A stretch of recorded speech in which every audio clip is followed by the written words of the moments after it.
Assalamualaikum warahmatullahi wabarakatuh, sahabat semuanya. Bertemu kembali dengan channel pendidikan Diskusi Hukum. Tema yang akan kita angkat hari ini adalah pembuktian setelah pembacaan tuntutan. Langsung saja kita simak penjelasannya. Dalam urutan pemeriksaan persidangan, perkara pidana dengan cara biasa, bahwa pemeriksaan saksi, ahli, atau terdakwa yang biasa disebut dengan pembuktian dilakukan terlebih dahulu dan telah selesai dari pemeriksaan saksi, ahli, atau terdakwa. Selanjutnya diberikan kesempatan kepada penuntut umum untuk membacakan tuntutan. Ketentuan ini bisa dilihat di dalam pasal 182 ayat 1 KUHP huruf A yang di sini yang menyatakan setelah pemeriksaan dinyatakan selesai, penuntut umum mengajukan tuntutan pidana. Artinya apa? Bahwa pemeriksaan dinyatakan selesai, jadi saksi sudah diperiksa, ahli sudah diperiksa, termasuk bukti surat juga sudah, terdakwa sudah dilakukan pemeriksaan. Begitu juga apabila terdakwa mengajukan saksi meringankan atau ahli juga tidak diperiksa. Jadi pemeriksaan dinyatakan selesai. Selanjutnya penuntut umum dapat mengajukan tuntutan pidana.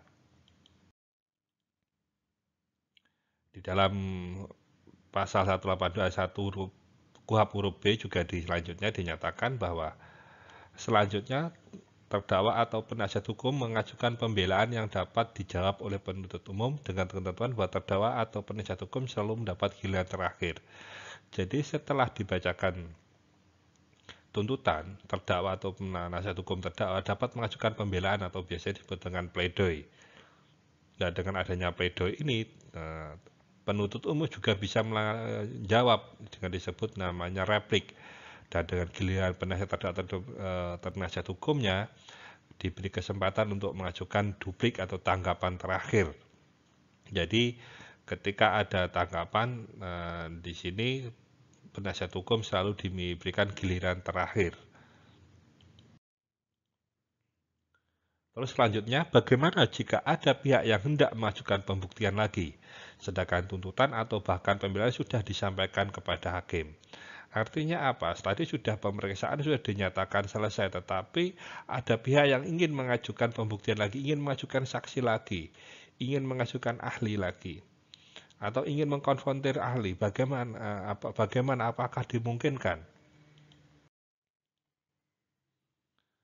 Kita lihat ketentuan dalam pasal 182 ayat 2 KUHP. Di sini disebutkan, jika acara tersebut pada ayat 1, tadi ayat 1 yang dinyatakan pemeriksaan tadi setelah selesai tadi sampai dengan tuntutan dan juga terkait dengan pledoi telah selesai, hakim ketua sidang menyatakan pemeriksaan dinyatakan ditutup. Jadi pemeriksaan ditutup itu apabila pembuktian sudah selesai, pemeriksaan selesai, sudah dibacakan tuntutan dan juga ada pembelaan. Nah, di sini dengan ketentuan dapat membukanya sekali lagi. Dapat dibuka sekali lagi baik atas kewenangan hakim ketua sidang karena jabatannya maupun atas permintaan penuntut umum atau terdakwa atau penasihat hukum dengan memberikan alasannya. Dari pasal 182 ayat 2 KUHP tersebut, artinya di sini bahwa yang pertama hakim dapat membuka kembali pemeriksaan pembuktian. Apakah karena kewenangannya atau permohonan para pihak. Jadi permohonan para pihak ini bisa diajukan oleh penuntut umum atau dari pihak terdakwa atau juga dari penasihat hukum terdakwa. Jadi di sini masih bisa dimungkinkan kembali membukanya, tapi hanya untuk sekali saja. Nah, ketika membuka harus ada alasan yang tepat. Jadi alasannya tepat. Kalau memang alasannya hanya mengada-ngada atau hanya mengulur-ulur pemeriksaan persidangan, tentu juga akan ditolak oleh hakim. Contohnya begini, ketika hendak dulu saksi korban belum pernah hadir di persidangan. Akhirnya keterangannya dibacakan karena waktu itu saksi korban sedang di luar kota atau sedang sakit.